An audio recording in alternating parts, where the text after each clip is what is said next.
Hello students, आज के इस वीडियो लेक्चर में हम पब्लिक इशू ऑफ शेयर्स क्या होते हैं, an issue of prospectus, receipts of certain जो है ना, यहाँ पे बेसिक कॉन्सेप्ट्स आप लोगों को पता होना चाहिए।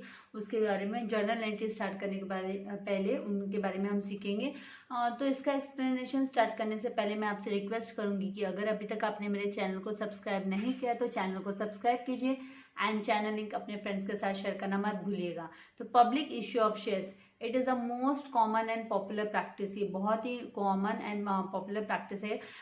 पब्लिक लिमिटेड कंपनी की को फॉलो करना होता है ये public issue to raise the share capital by issuing it shares to public in primary market में पब्लिक को इशू कर शेयर्स। तो following procedure is followed by the company. कौन से प्रोसीजर्स फॉलो करने कंपल्सरी होते हैं कंपनी को to issue its shares to the public? तो सबसे पहले उन्हें प्रोस्पेक्टस इशू करना पड़ता है। क्या इशू करना पड़ता है? प्रोस्पेक्टस। उसमें क्या मेंशन रहता है प्रोस्पेक्टस में? तो company issues a prospectus which provides complete information. पूरी की पूरी कंपनी की पूरी 100% इन्फॉर्मेशन प्रोवाइड करती है। जैसे आप देखिए ना, आप अगर किसी क्लासेस को ज्वाइन करना चाहते हो तो आप 2-3 क्लासेस का प्रोस्पेक्टस लेकर आते हो और फिर उसको आप कंपेयर करते हो, राइट? तो उसमें क्या कंपेयर करते हो आप देखते हो कि भाई है ना, क्या इन्फॉर्मेशन क्लासेस ने प्रोवाइड की है। तो उसी तरीके से कंपनी अपनी कंप्लीट इंफॉर्मेशन है ना टू द प्रोस्पेक्टिव इन्वेस्टर्स जो है ना इन्वेस्ट करना चाहते हैं कंपनी में, जो they are looking for to invest in the company, उनको है ना पूरी की पूरी डिटेल्ड इंफॉर्मेशन प्रोवाइड करती है कंपनी प्रोस्पेक्टस के through. The prospectus specifies the number of shares offer to the public को कितने नंबर ऑफ शेयर्स ऑफर किए जा रहे हैं। Then the face value of share की हर एक शेयर की फेस वैल्यू क्या होगी।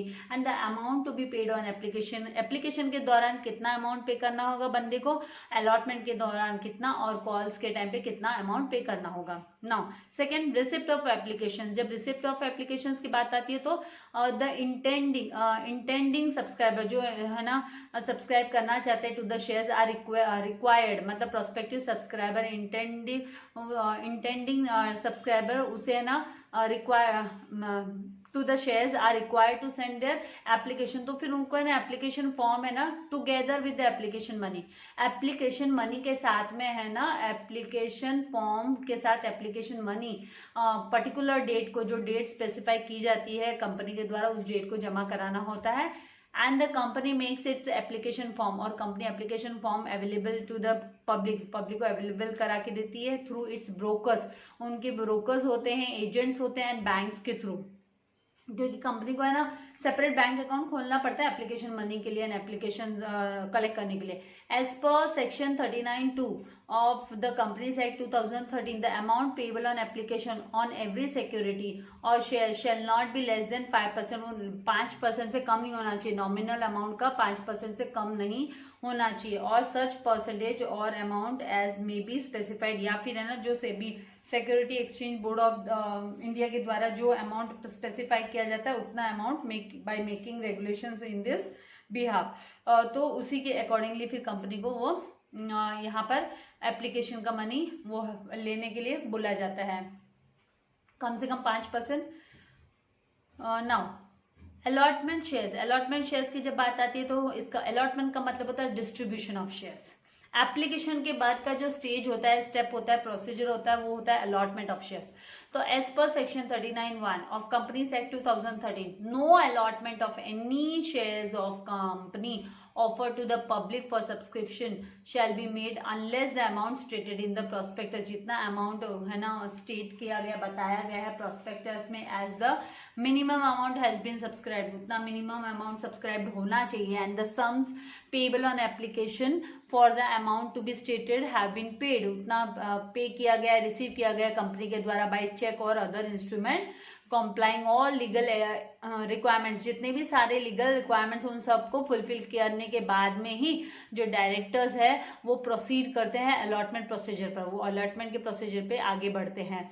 Now allotment letters are sent to those who are allotted. Allotment letter किसको जाता है? तो ये जिनको वो डिस्ट्रीब्यूट किए जाते हैं शेयर्स, जिनको अलॉट किए जाते हैं, दिए जाते हैं सर्टेन नंबर ऑफ शेयर्स, उनको अलॉटमेंट लेटर जाता है। और जिनको नहीं मिलते हैं उन्हें रिग्रेट लेटर दिया जाता है। Regret, we are sorry to inform you, मतलब इस तरीके से वो लोग रिग्रेट लेटर देते हैं कि we are unable to allot you the number of shares. And their application money is refunded. जिनका रिग्रेट होता है, मतलब जिनका अलॉटमेंट, जिनको अलॉट नहीं किए जाते उनको रिग्रेट लेटर लिखा जाता है, और उनका जो मनी उन्होंने एप्लीकेशन मनी दिया है वो तो नहीं रख सकते ना कंपनी, वो मनी रिफंड करना पड़ता है, रिटर्न करना पड़ता है। Now on shares being allotted, जो शेयर्स अलॉट किए जाते हैं, on shares being allotted the second instalment is demanded. उसके लिए सेकेंड इंस्टॉलमेंट की एक बार allotment, on shares being allotted the second instalment, तो सेकेंड इंस्टॉलमेंट डिमांड की जाती है लोगों से कि भाई पब्लिक से, क्योंकि यहाँ पे क्या है इंस्टॉलमेंट में पैसा लिया जाता है, एप्लीकेशन के दौरान कुछ अमाउंट, सर्टेन अमाउंट, अलॉटमेंट के दौरान कुछ सर्टेन अमाउंट। तो अलॉटमेंट के टाइम पे जो इंस्टॉलमेंट मांगा जाता है, कॉल किया जाता है, बोला जाता है, उसको अलॉटमेंट मनी बोलते हैं। उसको क्या बोलते हैं? Allotment money. ये सारे टर्म्स हम यूज करने वाले हैं। ये जो सारे टर्म्स है हम, है ना, इसकी जो प्रैक्टिकल प्रॉब्लम सॉल्व करेंगे, हम जब प्रॉब्लम्स हम सॉल्व करेंगे तो उसमें यूज करने वाले हैं application money, allotment money, calls on shares. Now ये कॉल्स ऑन शेयर्स क्या है? तो calls on shares after receiving allotment, एक बार अलॉटमेंट मनी रिसीव हो जाता है, the company makes the call due, call due की एंट्री करती है कंपनी की, भी वो मांग रही है, मतलब जैसे आपको कैसे बिजली का बिल घर पे आपका ड्यू डेट लिख कर आता है कि आपको कितने तारीख तक भरना है, वैसे है ना कंपनी भी लोगों को कॉल, मतलब कॉल मनी के लिए, है ना, कॉल मनी ड्यू है करके उनको रिमाइंडर देती है। तो if the calls are more than one, अगर एक से ज्यादा कॉल है, मान लीजिए इंस्टॉलमेंट 4 इंस्टॉलमेंट हुए, तो पहला इंस्टॉलमेंट एप्लीकेशन के टाइम पे मतलब मिल गया, दूसरा अलॉटमेंट के टाइम पे हो गया, और तीसरा कॉल्स ऑन फर्स्ट बोलेंगे हम, first call, then second call, इस तरीके से फिर 4। तो यहाँ पे जब इंस्टॉलमेंट मतलब कॉल्स ज्यादा होते हैं, एक से ज्यादा होते हैं, मोर देन वन होते हैं, तो दे आर सीरियली नंबर्ड, फिर उनको हम सीरियली नंबरिंग करते हैं कि first call, second call, third call, इस तरीके से। एंड द लास्ट कॉल, अगर फोर्थ कॉल है तो वो लास्ट कॉल हो गया, लास्ट, इस तरीके से फाइनल कॉल या लास्ट कॉल करके हम उसे बोलते हैं ना। फाइनल कॉल करके हम basically final call word use करते हैं। Now a call is demanded by the company, call का अमाउंट है ना कंपनी डिमांड करती है टू पे remaining amount other than application and allotment money. Allotment money and application money के अलावा वो कॉल मनी का भी डिमांड करती है। नाउ एटलीस्ट 14 डेज का नोटिस भेजना पड़ता है, 14 दिन पहले का नोटिस भेजना पड़ता है, must be given to the share holders for payment of the call money की पेमेंट के लिए उनको है ना 14 डेज का रिमाइंडर दिया जाता है। भाई 14 दिन 14 डेज उनके हाथ में दिया जाता है कि भाई आपके पास 14 डेज है, 14 डेज के अंदर आप है ना पेमेंट कर दो, एटलीस्ट 14 डेज का देना जरूरी है। उससे ज्यादा भी दे सकते हैं, कंपनी को चाहिए तो 1 मंथ का, मतलब कम से कम, लेकिन 14 डेज का देना, लीगली देना कंपल्सरी है। Now basic accounting entries for issue of shares, कौन कौन से बेसिक अकाउंटिंग एंट्रीज है? तो the procedure for accounting for issue of equity and preference shares is the same. Preference shares and equity share के लिए जो procedure है वो सेम ही होता है। However the words equity and preference is prefixed, मतलब हम है ना उसके पहले अगर है ना शेयर है जो इश्यू कर रही है कंपनी वो इक्विटी शेयर्स है तो हम इक्विटी शेयर कैपिटल इस तरीके से लिखते हैं, और अगर वो प्रेफरेंस है तो प्रेफरेंस शेयर कैपिटल इस तरीके से वर्ड यूज किया जाता है to the share installments in order to differentiate between the two. तो अभी यहाँ पे सबसे पहले जो अकाउंटिंग जर्नल एंट्री, अभी तो मैं आपको वर्बली बता देती हूँ, बाद में सम्स के साथ साथ तो मैं आप लोगों को इन राइटिंग दिखाने वाली हूँ। अकाउंटिंग एंट्री जैसे कि पहली प्रोसीजर एकदम सेम होता है, कुछ नहीं, खाली क्वेश्चन को आपको रीड करना है और उसको समझना है कि भाई कौन सा एप्लीकेशन मनी है, कौन सा अलॉटमेंट मनी है, कौन सा कॉल मनी है, फर्स्ट कॉल, कौन सा सेकेंड कॉल, कौन सा फाइनल कॉल, इसी के आधार पर है ना ये एंट्रीज बनती है। तो सबसे पहले ना on receipt of share application, अभी ये ड्यू वाली बात नहीं आती है यहाँ पे, एप्लीकेशन मनी में कोई ड्यू की एंट्री नहीं बनती है, क्योंकि यहाँ पे कोई ड्यू करके हम उसको रिमाइंडर नहीं देते, तो पहले ही हमको पैसा रिसीव हो जाता है और फिर उसको हम किस में ट्रांसफर करते हैं, हम शेयर कैपिटल अकाउंट में हम क्रेडिट करते हैं। तो यहाँ पे सबसे पहले on receipt of share application, ये एक ही प्रोसीजर है, receipt on share application money, वो भले इक्विटी शेयर हो या प्रेफरेंस शेयर हो, आपको याद रखना है कि वो है ना एक ही, यही सिस्टम है जर्नल एंट्री का कि बैंक अकाउंट डेबिट, बैंक को क्यों डेबिट करते हैं, क्योंकि बैंक में बैलेंस आ रहा है कंपनी के और बैंक उसका एसेट है, तो एसेट जब इंक्रीज होता है तो डेबिट करते हैं to share capital share application account.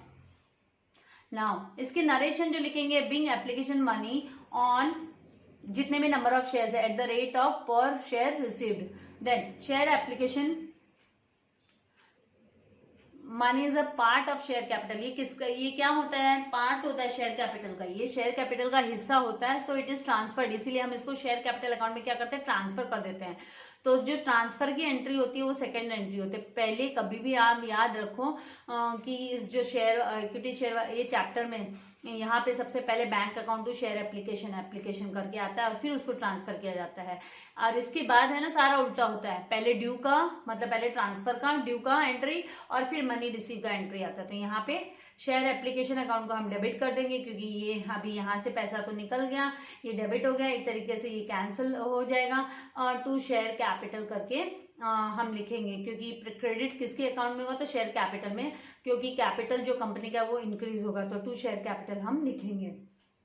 और narration being share application money on dash number of 100 shares होगा 100 shares at the rate of 5 rupees तो 5000 वो इस तरीके से आ जाता है।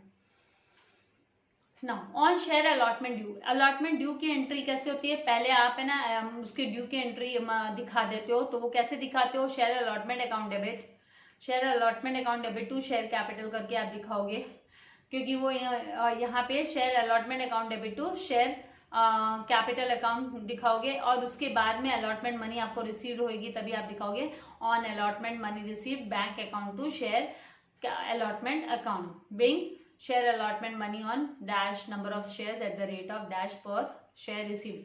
देन ऑन फर्स्ट कॉल, जब फर्स्ट कॉल की बारी आती है तो share first call account debit to share capital.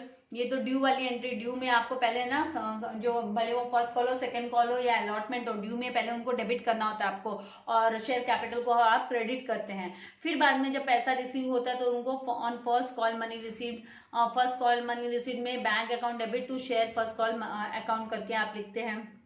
Narration में being share first call on shares at the rate of rupees पर शेयर रिसीव। देन नेक्स्ट है ऑन सेकेंड कॉल, जब सेकेंड कॉल ड्यू की एंट्री है तो इसी pattern वही है, share second call account debit to share capital account. Then on second call money receive है तो bank account debit to share second call account. On third and final call की जब बात आ रही है, थर्ड कॉल है वो फाइनल कॉल मनी भी है तो शेयर थर्ड और final call account debit to share capital account being share third and final call money on shares at the rate of rupees पर शेयर ड्यू। देन जब money receive हो जाता है तो on third and final call money receive bank account debit to share third and final call account debit credit. और उसकी जो narration है वो being share third and final call money on dash rupees eight the rate of rupees पर share receive. इस तरीके से आपको करना है। तो ये सारे जब हमें ना आगे इलस्ट्रेशन जब हम इलस्ट्रेशन सॉल्व करना स्टार्ट करेंगे उसके गिवन इन्फॉर्मेशन के साथ में तो ऑटोमेटिकली आप है ना यूज टू हो जाओगे और आपको समझ में आने लग जाएगा, कोई प्रॉब्लम नहीं आएगी बिलीव मी। लेकिन आप लोगों को रेगुलर प्रैक्टिस करते रहना है, आपको ऐसा नहीं है कि प्रैक्टिस मेक्स मैन परफेक्ट वाली बात है, you need to practise regularly. तो आई होप ये जो कॉन्सेप्ट था, भले मैंने क्विक में आप लोगों को ये कॉन्सेप्ट समझाया लेकिन आपको समझ में आ गया होगा। कुछ नहीं है, 2 3 4 सम सॉल्व करते करते है ना आपके माइंड में फिट हो जाएगा। खाली आपको तो पहचानना सीखना है कि कौन सा शेयर एप्लीकेशन मनी है, कौन सा अलॉटमेंट है, कौन सा फाइनल कॉल, कौन सा फर्स्ट कॉल, ये सब। तो वीडियो को लाइक करना, शेयर करना एंड सब्सक्राइब करना, चैनल को मत भूलिएगा। Thank you very much, God bless you all dear students.